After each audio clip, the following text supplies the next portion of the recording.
পবিত্র হজের সবচেয়ে গুরুত্বপূর্ণ দিন ইয়াউমু আরাফা।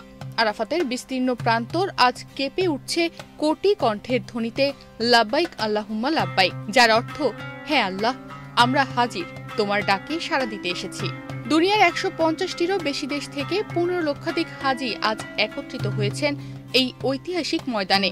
কেউ এসেছেন হুইল চেয়ারে, কেউ হজ ক্যাম্পের ভেতর অক্সিজেন মাস্ক পরে বসে আছেন, কিন্তু চোখে তাদের সবার একটাই আকুতি, হে আল্লাহ, ক্ষমা করে দাও, এইবারেই যেন কবুল হয়। যারা অসুস্থ মানুষ আছেন তারা হুইল চেয়ারে করে হজ পালন করছেন। এ সময় তাদের সন্তান বা আত্মীয়কে তাদের হুইল চেয়ার টানতে দেখা গেছে। একই সাথে সৌদির স্বেচ্ছাসেবকদেরও সেখানে সহায়তা করতে দেখা গেছে। আর আরাফাতের আকাশ থেকে দেখা যাচ্ছে সাদা ইহরামের ঢেউয়ের মতো মানুষের সমুদ্র। সৌদি সরকার এবার হজের আয়োজন করেছে অনন্যভাবে। তীব্র গরম থেকে রক্ষা করতে কৃত্রিম বৃষ্টির পানি ছেটানোর ব্যবস্থা করা হয়েছে। মসজিদে নামিরার আশেপাশে বসানো হয়েছে শত শত পানির কল। এআই ব্যবহার করে ভিড় নিয়ন্ত্রণের ব্যবস্থা করা হয়েছে। ৩৫টি ভাষায় হজের খুতবা অনুবাদ করা হচ্ছে বিশ্বজুড়ে সম্প্রচারের জন্য। আজ আরাফাতের ময়দানে হাজিরা একত্রে আদায় করেছেন জোহর ও আসরের নামাজ।